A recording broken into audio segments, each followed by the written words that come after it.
Assalamualaikum warahmatullahi wabarakatuh. Selamat datang di channel Keramat Horor. Kali ini saya masih akan melanjutkan cerita yang ditulis oleh akun Ausi Cilawati dengan judul Kakek Goes dan Wanita Pemabuk. Untuk link ceritanya akan kami cantumkan di deskripsi. Bagi kalian yang ingin membaca langsung ceritanya, kalian bisa klik link tersebut. Sebelum lanjut ke ceritanya, alangkah baiknya kalian klik dulu tombol subscribe-nya supaya kami bisa terus bersemangat untuk membawakan cerita-cerita lainnya. Kita mulai saja ke ceritanya.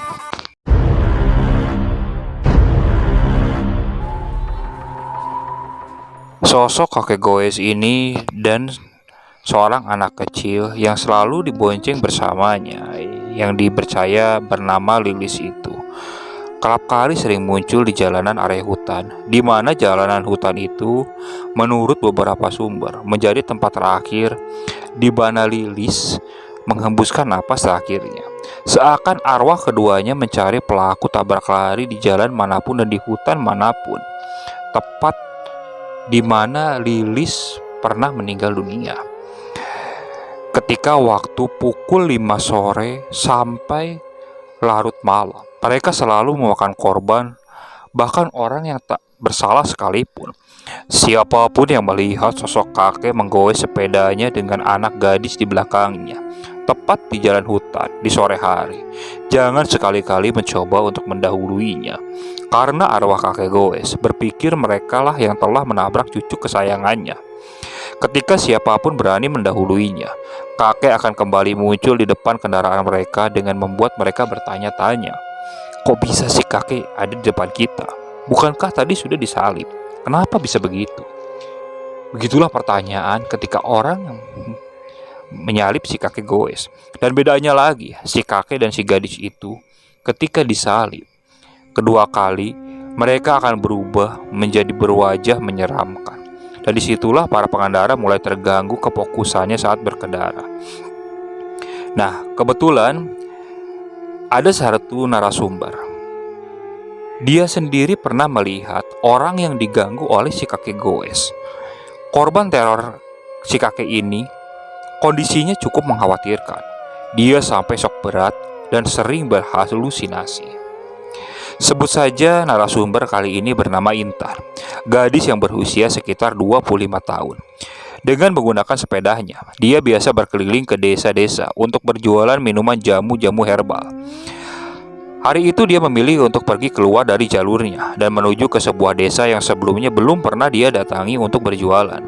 Desa itu cukup jauh karena memang harus melewati area hutan dan pepohonan lebat. Meski begitu, jalanan di sana cukup bagus.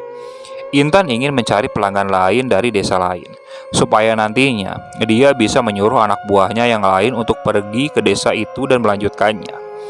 Setelah merasa puas dan mendapatkan pelanggan yang lumayan banyak, Intan pun pulang dengan hati gembira. Tanpa dia sadari, waktu ternyata sudah sore dan matahari mulai tenggelam.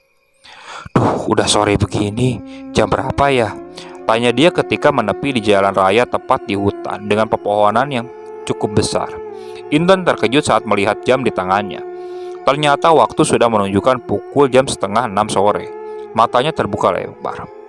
Duh, harus buru-buru ngelewatin pepohonan besar ini, nanti keburu malam, ucapnya panik. Intan kembali mengayuh sepedanya dengan cepat. Area yang dia lewati cukup sulit untuk dikendarai karena tekstur jalannya ada yang naik dan turun dan berkelok-kelok, sehingga membuatnya sangat kelelahan. Dia semakin panik kala melihat langit makin gelap dan di area jalanan sangat sepi. Tak ada kendaraan lain selain dirinya yang melewati jalan raya berlatar pepohonan besar itu. Duh, makin dingin gini hawanya, sahutnya lagi pelan dengan tubuh yang sedikit menggigil. Itu karena keadaan yang makin malam dan rasa takut Intan yang semakin meninggi. Ketika terus mengayuh sepedanya, dia merasa lega saat melihat ada seorang pengendara mobil di depannya. Namun ada yang aneh dengannya. Intan menyipitkan matanya dan seakan bertanya, itu orang kenapa? Terlihat seorang pengendara mobil yang sendirian dengan gerak-gerik aneh. Intan makin menatapnya dengan rinci. Duh, itu kenapa? Si mbahnya ya mabuk atau gimana? Ucap Intan. Wanita yang di dalam mobil itu terlihat asik berjoget tak tentu arah dan mengendari mobilnya dengan ugal-ugalan. Meski begitu, namun kehadirannya dianggap bisa sedikit membuat Intan tenang, karena dia tidak sendirian di area jalan raya yang berhutan lebat itu. Sampai terlihat pengendara sepeda ontel tua berada di depan mobil perempuan itu. Pengendaranya adalah seorang kakek-kakek bersama dengan anak yang dibonceng di belakangnya. Mereka terlihat pucat dan begitu lambat. Intan masih berada di posisi di belakang mobil dengan jarak yang cukup jauh. "Woi, kakek-kakek, jangan kakek-kakek bodoh. Jangan ngalengin jalan. Emangnya ini jalan kamu sendiri? Masih mending kalau nggak cepet mah bawa sepedanya, ini mah pelan. Dasar kakek-kakek nggak guna," teriak gadis yang mabuk itu. Parahnya sembari membuka kaca mobil. "Astagfirullah, itu anak perempuan bahasanya kasar amat," diri Intan sambil memilih berada di jalurnya. Kakek dan anak gadis itu tak merespon, dan hal itu membuat si pengendara wanita itu kesal. Dia lalu menancap gas untuk menyalip dan membuat si kakek tersenggol sehingga si kakek dan anak itu terjatuh. Mobil itu berlalu dengan kebut-kebutan tanpa peduli dengan apa yang dia senggol. Intan refleks menggowes sepedanya dengan cepat ke arah si kakek dan si anak itu. Intan berniat untuk menolong, namun mereka nampak tak kenapa-napa dan sudah naik ke sepeda lagi. Anehnya mereka tak terlihat seperti tidak terjadi apa-apa. Wajah mereka datar. Namun Intan ingin membuka obrolan dengan mereka. "Kek, Dede cantik, gak kenapa-napa?" tanya Intan khawatir. Mereka lagi-lagi tak merespon dan malah pergi begitu saja seakan tak melihat ada Intan di sana. Intan merasa ada yang aneh dan ada perasaan sedikit takut. Itu si kakek sama anak kecilnya gak sadar ada aku gitu ya? Atau gak kedengeran aku bicara? Intan pun membuang napas berat dan memilih kembali menggoes sepedanya. Karena dirasa ini jam sudah terlalu sore atau menjelang malam. Karena di jam di tangannya menunjukkan pukul 6 sore. Suara azan dari kejauhan mulai terdengar. Rasanya bulu kuduk Intan mulai berdiri sepanjang perjalanan. Mungkin karena waktu yang sekian menunjukkan malam, atau hanya karena rasa takutnya saja. Setelah cukup jauh di depan, Intan kembali melihat mobil pengendara wanita yang sejak tadi ugal-ugalan dan memaki-maki kakek itu. Ia terlihat pelan mengendari mobilnya. Dan tak berapa lama, Intan kembali dikejutkan. Bagaimana tidak? Ternyata sosok kakek-kakek yang tadi hendak ditolong oleh Intan dan bersama anaknya ini sekarang sudah tepat berada di depan mobil perempuan itu. Padahal Intan tadi menggoes sepedanya. Seakan tidak melihat sosok si kakek. Sosok si kakek itu tadi menggoes sepedanya dengan pelan. "Loh, kok si kakek bisa ada di depan mobil itu lagi?" ucap Intan bingung. Wanita pemilik mobil itu terlihat makin mabuk. Dia membuka kaca mobilnya. "Hei, dasar kaki-kaki bawah tanah. Kenapa dari tadi ngalangin jalan terus, ha? Awas, kalau nggak minggir, aku tabrak kamu," ancam wanita itu yang terdengar suaranya cukup keras sampai terdengar oleh Intan. Kakek dan anak gadis kecil itu lagi-lagi tak merespon. Sampai akhirnya wanita mabuk itu dengan nekat menancap gasnya dan langsung menabrak si kakek dan nenek dan anak kecil itu. Dan dengan teganya si gadis itu langsung melindas si kakek dan anak kecil itu. Sontak melihat kejadian itu, Intan langsung ketakutan. Dia langsung refleks berhenti dan menutup matanya karena takut. Tubuhnya bergetar hebat saat dia membuka mata. Perlahan dia berniat untuk segera mengecek mereka yang ditabrak. Karena memang mobil wanita itu sudah terdengar pergi dengan jauh. Namun anehnya, ketika Intan membuka mata, dia dikagetkan karena sosok si kakek dan anak kecil itu ternyata sudah tidak ada di sana. Tubuhnya mulai merinding, bulu kuduknya berdiri. Intan menatap ke sekeliling dengan tatapan takut. Tak ada siapa-siapa di sekitarnya. Semuanya sudah benar-benar gelap. Duh, gimana ini? Aku harus cepat-cepat pulang dari sini. Ada yang aneh, ucap Intan. Beberapa menit pun berlalu. Rasanya Intan merasa perjalanan di hutan ini membuat Intan sepertinya tak bisa keluar. Setelah cukup lama, dia kembali mengayuh sepedanya. Dia melihat mobil wanita itu. Namun sekarang bedanya, mobil itu sepertinya menabrak sebuah pohon besar dan menyebabkan beberapa asap di area hutan yang gelap itu. Intan ingin mengabaikannya dan langsung memilih pulang. Namun nuraninya menyuruh untuk membantu wanita itu. Dia memberanikan diri mendekat ke arah mobil. Namun ternyata wanita itu tidak ada di sana. Otomatis Intan kebingungan. Dia sempat berpikir untuk meninggalkan begitu saja. Karena semua kejanggalan ini, dia rasa dia ingin segera keluar dari hutan ini.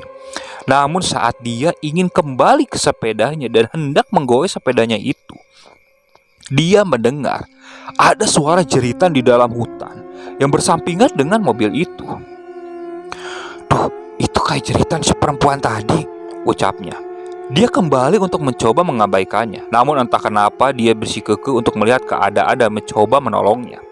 Padahal di dalam hutan kondisinya sangat gelap gulita. Intan menepikan sepedanya di dekat mobil wanita itu. Dia lalu berjalan ke dalam hutan dengan hati-hati sembari mencari sumber suara itu. Suara jeritan wanita itu semakin dekat.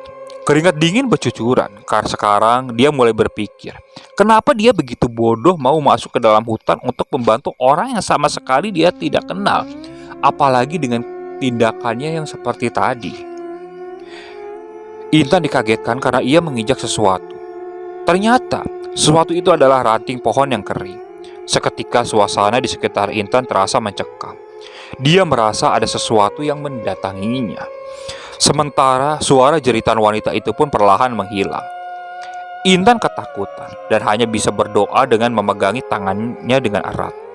"Ya Allah, selamatkan aku," lirihnya dalam hati. Suara hembusan angin seakan terdengar jelas di telinga Intan. Sampai akhirnya ada sesuatu yang memegangi kaki Intan dengan rasa dingin yang cukup membuat Intan kaget. "Duh, apa eta?" tanya dia di dalam hatinya. Intan mulai menatap ke bawah. Dia terkejut. Bagaimana tidak, saat ia melihat ke bawah, ia melihat ada anak gadis yang tadi bersama dengan kakek-kakek. Anak kecil itu memegangi tangan Intan. Wajahnya pucat, namun tak menunjukkan mukanya yang seram. "Kenapa ngikutin?" tanya anak gadis itu dengan senyum di wajahnya. Tubuh Intan gemetar hebat. Dia nyaris saja kencing di celana. Dia menutup matanya dengan cepat dan terus berdoa dalam hati, memohon perlindungan pada Yang Maha Kuasa. "Pulang ya, nanti kakek marah," tambah anak kecil itu. Intan pun merasa kakinya tidak ada yang memeganginya lagi. Aura sekitarnya pun tidak semerinding itu. Intan menatap ke arah depan. Dia melihat dari arah depan wanita yang tadi mengendarai mobil itu sedang berlari histeris dengan ada sosok kakek-kakek di belakangnya. Kakek-kakek itu terlihat sangat menakutkan. Lidahnya menjulur panjang. Di tubuhnya yang berlumuran darah terdapat rantai bersih sepeda yang menyatu dengan dagingnya. Wajahnya juga yang hancur, terlihat benar-benar mengerikan. Intan hanya bisa terdiam melihat wanita itu berlari dengan pakaiannya yang sudah basah kuyup akibat keringat. Entah apa yang sudah dilalui oleh wanita itu tadi. Begitulah pertanyaan Intan. Wanita itu berhasil lari dari kejaran si kakek goes dan bersembunyi di sebuah pohon. Si kakek itu mencarinya, dan saat itulah Intan benar-benar merasa ketakutan. Karena kini ia sedang berdiri di belakang pohon dan sejak tadi mengintip. Padahal hantu anak kecil tadi sudah memperingatinya. Kakek goes mulai berjalan ke dekat Intan dengan suara gesekan rantai besi. Otomatis menambah aura seram di sekitar hutan yang sunyi. "Duh, ya Allah, aku harus gimana?" Ucap Intan yang cukup kebingungan. Wah! Teriak wanita itu kembali terdengar. Rupanya, hantu anak kecil itu mengganggunya dengan menjilat leher wanita itu dengan lidahnya yang panjang. Otomatis, si kakek goes itu langsung pergi ke arah wanita itu dengan senyum menyeringai di wajahnya. Intan menggunakan kesempatan itu. Dia segera membalikkan badan dan berniat keluar dari sana. Namun, wanita itu ternyata berlari cepat tanpa melihat ke depan. Dia menabrak Intan dengan keras sehingga membuat Intan langsung terjatuh ke tanah. Sementara wanita itu juga terpental ke arah tanah namun jauh lebih keras kembali. Jantung Intan langsung berdetup dengan kencang. Dia tak tahu sosok mengerikan apa yang kini berdiri di belakangnya. Aduh, jangan ganggu, tolong, jangan ganggu, lirihnya sambil menutup matanya yang takut. Rupanya, kedua setan itu mendekat ke arah wanita yang terbaring di sana. Lalu, tak lama mereka pun langsung menghilang. Cukup lama Intan terdiam, karena dirasa suasananya cukup sunyi, tak terdengar ada suara yang menakutkan. Intan lalu mulai membuka mata. Ia lalu melihat sekeliling. Di saat Intan tahu keadaan sudah aman, dia segera membantu wanita itu. Ia bawa wanita itu kemana mobilnya senang menabrak pohon. Ia coba keluarkan ponsel dari wanita itu. Dia hubungi pihak keamanan setempat karena wanita itu tidak sadarkan diri juga. Terlihat wanita itu sepertinya mengalami shock berat dan bahkan membuatnya tak mau bertemu dengan siapapun dan enggan berbicara dengan siapapun. Semenjak saat itu, Intan sering berhati-hati saat melewati daerah hutan dimanapun. Dia berjaga-jaga untuk tak bersikap seperti wanita pemabuk tadi. Dan satu hal yang selalu harus ingat ketika melewati hutan di daerah Jawa Barat, jangan pernah mendahului kakek yang membawa sepeda di hutan. Apalagi kalau gerak-geriknya aneh. Takutnya sosok itu bukanlah orang, melainkan kakek goes yang hendak mengajak siapa saja ke alamnya. Oke, sekian untuk cerita dari kakek goes yang ditulis oleh akun Aususilawati. Tetap support channel kami dan jangan lupa selesai nonton ceritanya, jangan lupa klik tombol subscribe-nya ya. Sekian, assalamualaikum warahmatullahi wabarakatuh.